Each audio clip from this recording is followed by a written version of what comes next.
Hello, everyone, and welcome back to Ball Washing. We have got a quick and snappy, quick and dirty preview for you all today on LAFC, given it is a midweek fixture, but still a big one. Nonetheless, for us, we've never beaten LAFC away, nor home either. So this would be a big one for us. Obviously, Justin, just to cover off on a couple topics before we get into the actual preview. I'm going to talk about some brief news with City 2, injuries, and just MLS as a whole. But let's start off with injuries. Nothing new, Justin. Indy and Durkin look also questionable for this one. I don't imagine we see either of the two in this. No reason to push that, especially at the end of the season here.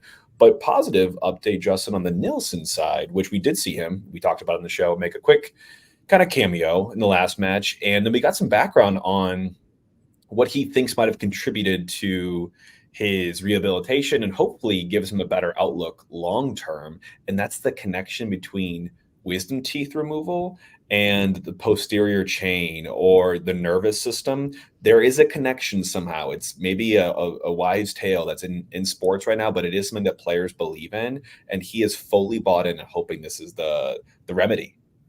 Yeah, I think it's an interesting one, Jake. I don't know anything about the body when it comes to how your wisdom teeth are related to your hamstrings or anything like that. But I mean, at this point, let's try everything. Pull all of his teeth. I don't care if it helps him be able to walk and run and get on the field. And it's something that I'm sure has been frustrating for him. So obviously it comes with some, questionable things if you think about like dry sockets and pain and all that nerve damage. But I mean, if he's willing to try it, I'm willing to let him go with it as well. So, and we talked about that. So Jen actually mentioned that he's back and everybody's happy to see him. You could maybe see him get 45 minutes. I would be kind of surprised if we're just going to throw him in on that. I know he got in last game at the end, but doesn't mean that he just automatically goes into an LAFC game. Why rush it at this point? So we'll see what goes on from there. But quickly, Jake, also on City 2 news, they beat Ventura 3-2, and there was 3 red cards in the game. But I think the most notable thing outside of that is that have you even seen the McSorley goal? Go look it up. Tyson Pierce chipped him in, and it was a half volley, one-timer into the back of the net. And it's actually up for goal of the match week right now. There's only 4 hours left of voting. City fans already do what they do. We're at 89% of the vote. So that thing's absolutely over. It's done and dusted. We're getting another goal of the match week. And if you haven't seen, Toyhurt is actually taking down Messi right now as well in the vote right now for the MLS goal of the match week. So City fans are continuing to show out on Twitter. Yeah, it's real tight for the toy shirt one. I think Messi overtook him overnight. And now it's like back really, really close, like neck and neck. So can St. Louis beat Messi? That'd be probably the biggest win for us this season if we were able to defeat him on the goal of the week here. Yeah, I would say if you haven't voted already, go to our story. I know Jake retweeted as well. If you're on Instagram, go to our story. I put the link up there. I thought when I looked last night and I posted this thing, I couldn't fall asleep. So this was 11 hours ago. We had 47% of the vote and Messi only had 38%. So it's been a little neck and neck. I see each fan base kind of like looking at it like, oh, wow, they just took us over. We got to go get out there and vote as well. So if you haven't voted, go out and do it. It's not one of those things where it has to then make you retweet. It's very easy. Click, go out there and support the boys. Yes, sir, Justin. So, and then, well, I'm going to say one more thing too, Jake. Last thing on Messi. On Wednesday, I know we're here to do the preview for LAFC. That is tomorrow night, Wednesday night at 9:30 p.m. If you're a soccer fan, at 6:30 p.m., you can watch Messi take on Patrick Schulte in Columbus. Patrick Schulte, obviously a SLU grad and from St. Louis. So watch him try to hold the boys up there. If Miami wins, they clinch the supporter shield. So if you want to watch Messi at 6:30, and they can roll that right into the City game at 9:30. Amen, man. Well, let's get into LAFC quickly. So we have obviously played half of the fixtures against them this season, and that was at home where we lost 2-0 back in May. I want to say it was. We did have a red card, a Marcanic red card. I'm not sure if we're missing him at this point in the season, but that's a little bit of history with us. And then on this, that was another game where Klaus missed a penalty, which, I don't want to get into the Klaus thing yet, but let's talk about this season for LAFC and how they've been up to. I mean, obviously, Bouanga, we got rung twice by him in this one. He's still running dirty. But as a club, they're 15-8-7 win-loss draw, amassing 52 points, looking real good in the West. I think they're looking to really try to push the Galaxy towards the end here and see if they can notch that number 1 spot. Home looking great, 9-2-4, and away at 6-6-3. I mean, they're a very productive team with top 8 in terms of goals for and 54 this season. 41 conceded, which is the 6th best. And I wasn't really expecting to see that as much. It's not something you hear about, at least when I am in my MLS circles around, LAFC's defense, because they have such a showy offense. But very, very interesting to see them doing well on the defensive side of the ball. Just a couple of quick comments. You know, at home, we're looking with a couple decent results. I wanted to call it here. They had a 2-1 win against the Galaxy back in April, and a 5-1 drubbing at the hands of Columbus back in July, followed up by a 1-1 draw versus RSL in July. So it's kind of, for me, it's a little bit of Jekyll and Hyde sometimes with this team, but their baseline is much higher than many teams' baseline.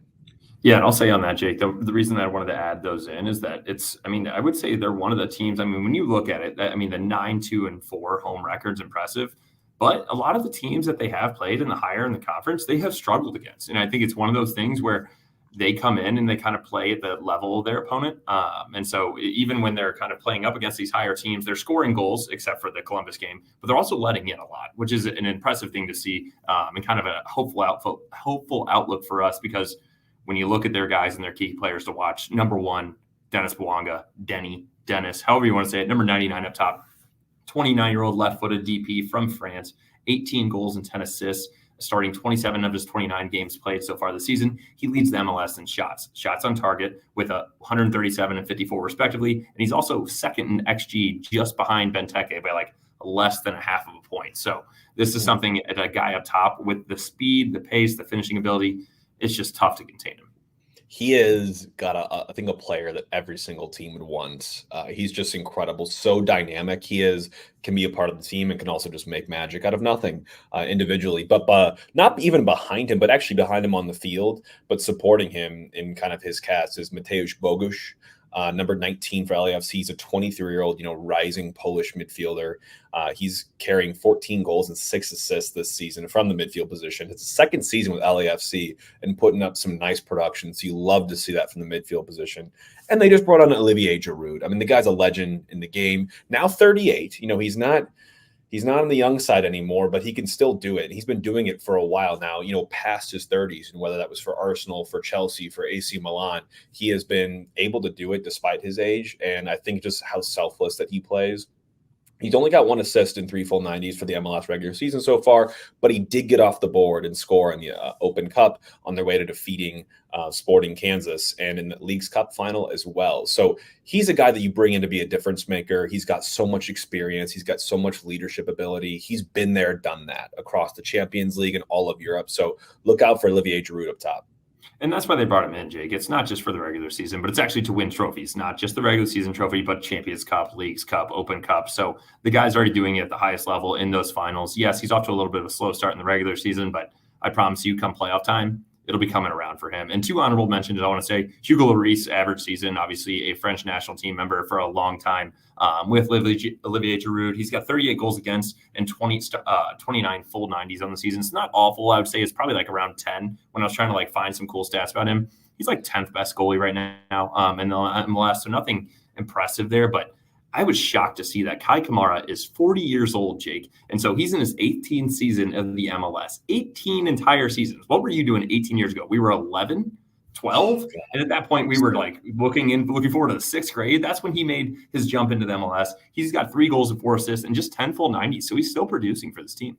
In many ways, he is, MLS, right? I mean, he's been on half the teams in the league. He's a great person and personality, and see him just call out Don Garber in the post-game press conference after winning the U.S. Open Cup final and just being like, this is soccer in the States. This is the tournament. We've got to be participating, and basically just sending notice to Garber, which I love it, that direct attitude.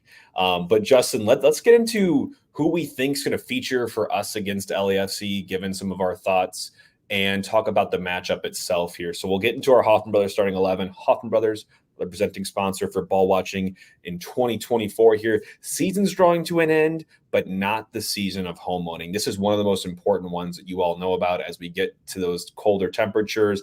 Things start to creak a little bit. You might start to pressure test the house a little bit as we get into the 40s and 30s and so on, which you know will be in here very, very soon. So make sure that you are proactive. And if there's anything bothering you, or you could make sure you get ship shape before the winter comes and fall comes, make sure you reach out to Hoffman Brothers. Give them a call at 314-664-3011 or visit them online at hoffmanbros.com. Justin, I will do the honors into our Hoffman Brothers predicted starting 11.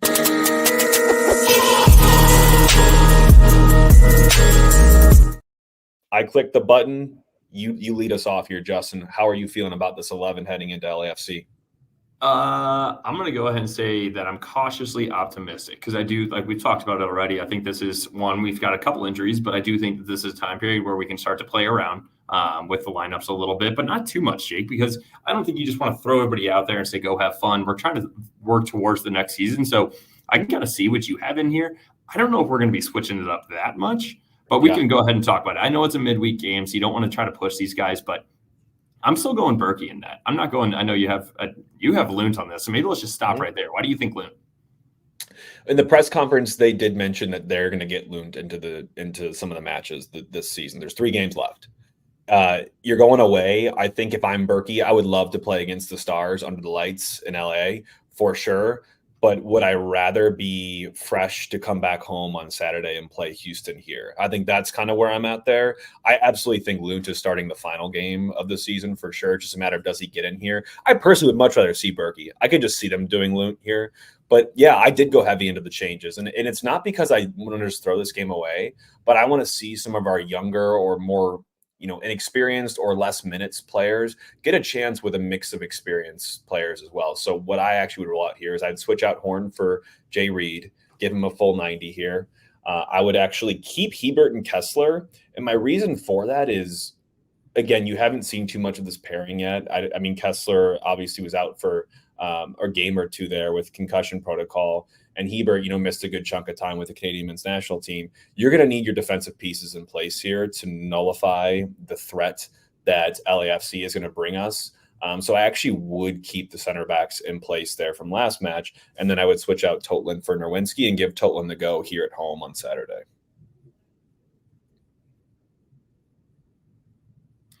I would agree with that back four, Jake. The only thing that I would probably then looking ahead to that, then you going into in front of them, I think you got to stick with, and maybe help me out here, is Durkin. I think if he's going to be healthy, maybe we're not going to push him, but I would like to see him get some more minutes here. And then you already have JGR and Kojima here. I just don't know if Kojima fits immediately back in, considering I don't even know if he's been on the bench for the past couple of years as well. But I would say I would look more probably at you could see like a Watts and a Leuven or possibly a JGR and a Watts, maybe in that sense. I do see the switch up there. But then moving forward, I agree with you on this. I think Thor probably gets a start here.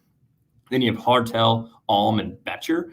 I'm going to go with Hartel, Betcher, and I'm going back to Klaus up top. I think Klaus is completely fine to play a midweek game. I understand he got a lot of minutes in the last game, but I would like to see kind of how that's where I'm more intrigued on that front four. How are we going to be looking at this going into next season? And I think that's going to be an important one to try to play with. And we only have 3 games left. So I think when we're looking at 4 games left, so looking at this, you don't have a lot of games just to kind of mix it up all completely like a mixed bag. So I'd like to see maybe a couple changes here or there to see how guys fit, but it is a midweek game. So I understand probably doing a little bit more rest for some of these guys that have been playing longer minutes. Yeah. My thing with the Betcher, right? So you lined him up on your right wing, right? That's how you said it in yours. I don't want, if I'm going to give him a 90, I don't want to give him a 90 out of position. I'd rather him just get the start up top and give him the reins on this one and just be relentless on those center backs for LAFC and then bring in Klaus maybe later on. But yeah, I think you're going to probably see the most amount of change, in my opinion, on the attack. I think Teuscher probably gets a rest. I think Klaus will probably get a rest. On the midfield side, in front of the back four, I agree. I don't know if you can roll with a JGR on his first start, and somehow bring Kojima back in, but I don't think Leuven's going to start either. So a Watts JGR, I don't know if I believe in on the midfield, and can they progress the ball? I just haven't seen enough of JGR, but we've heard he's great. So I don't know. I'm down for some change though. And this, again, this is not us just throwing a a roster out there, just saying, you guys just go have fun. This is let's see what we can do. And I think the goal has got to be no goals conceded from transitions, which LAFC manufactures. They do that all day long. And if they didn't do that, they would not be the team like they are. So I think that's got to be the goal. You got to put out a team that's going to do that.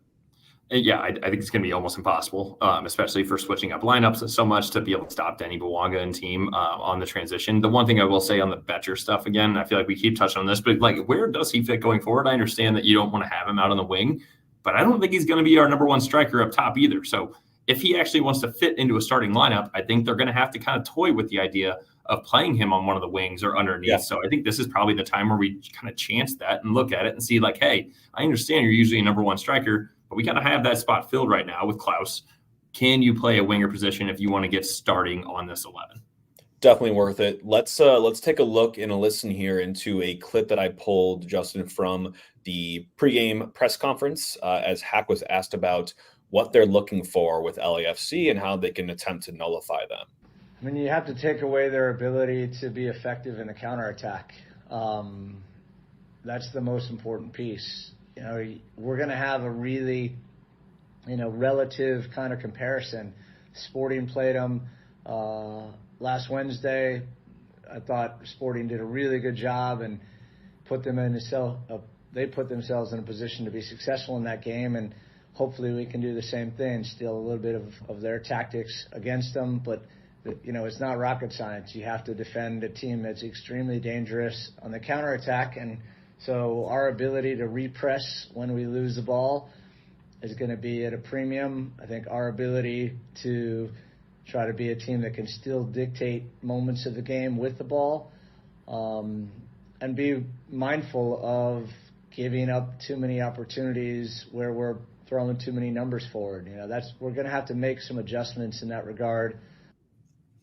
So, I mean, you heard it here. I wrote a lot of that, honestly, down before I even heard this clip, Justin, but I think the two things that he brings up to nullify a counterattack are important to me. And those two things for us are, when you lose the ball, there's sort of two options, right? You either drop numbers back and you defend, or you can also counter press and try to win that ball back immediately before that break can be made. And so I think we do a good job on the counter press most of the time, but LAFC is a team that can also get around that counter press. And if they do, it's all bets off. So I think another equally important facet for me is going to be that rest defense we've talked about, is where is everyone positioned the moment that ball turns over, and what's the plan? Because you've got to get numbers back. LAFC will throw numbers forward in that transition moment. They are going to be so lethal, given a guy like Denny Bouanga on the team. They're going to score for minimal amount of chances, and they have a lot of pace. So it's a tough task, man. If you're a defender, Justin, I mean, what's going through your head as you're heading into this match? I think it's a mix of both, honestly, Jake. I don't think it's a one or the other. Do you drop or do you press? I think it's immediately once you lose the ball, which is kind of our tactic throughout the year and kind of the playing style we have. Once you lose it, the next 5 seconds is immediate to go get that ball back. I would say the two closest guys, it's going to be if we have Betcher, Thor, Toyhert, any of those guys that are up there, Hartel, or Klaus even, depending on starters. Once you lose it, immediately press so they cannot go for a long ball. But that's the guys up top. Then if you are where Leuven, Durkin, JGR, Kojima play, find Mateus Bogus to make sure that he doesn't immediately get that first outlet pass there. And then if you're the center backs and the fullbacks, you immediately find Denny Bouanga. And it's all about, that's what you're looking at. If you're Kyle Hebert, when we lose the ball, you're not looking like, all right, where is the next guy that I go find? No, the next guy that you find is Denny Bouanga 100% every time. That's the way to really slow this down, because guess what? They play a ball into him. You cannot let ball in man get by you. You take the foul at half, you jog back, put your hand up, say you're sorry. You might get a yellow here or there, but that's the way you got to defend this, is the guys up top immediately squeeze that pressure. Don't let a long ball out to Denny Bouanga be available. And if it is, you got Kyle Hebert or anybody in the back line immediately tracking him and right on his back. So predictions, Justin and Grahammer's final thoughts for the show here. I'll probably weigh a lot of my bets. I'll give a couple of them here until I see lineups, just given the amount of rotation we're expecting to see here. I do think we lose this one 3-1 at LAFC. Obviously, it's been a tough thing for us on the way road anyway this season, but LAFC is one of the better home teams, and they're one of the teams that really needs points right now, right? They're 6 points behind LA Galaxy with 1 game in hand, so they can cut that gap in half in this match. This means a hell of a lot still to them, and I think we're coming in there with a little bit more of an experiment type, atmosphere. We want to see if we can, meet an objective with new personnel and see what they're, worth.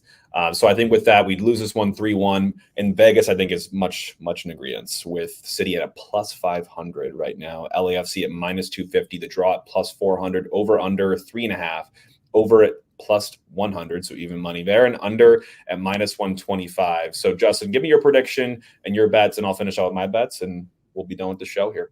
Yeah, so this is a tough prediction because I didn't really think about it being a midweek game. I already knew that we were out of the playoffs, but like, how much rotation are we going to see before knowing how much we have right now? I have us losing 3-2. I was really hoping if we start the guys up top, we get 2 goals on this team. I'm not too scared about that. I will say Vegas is kind of scared about that because the City over 1.5 is plus 205, which I like, but in agreement with you, I will not be making bets until I see the starting 11. And Jake, honestly, I mean, we can put the graphic out or whatever.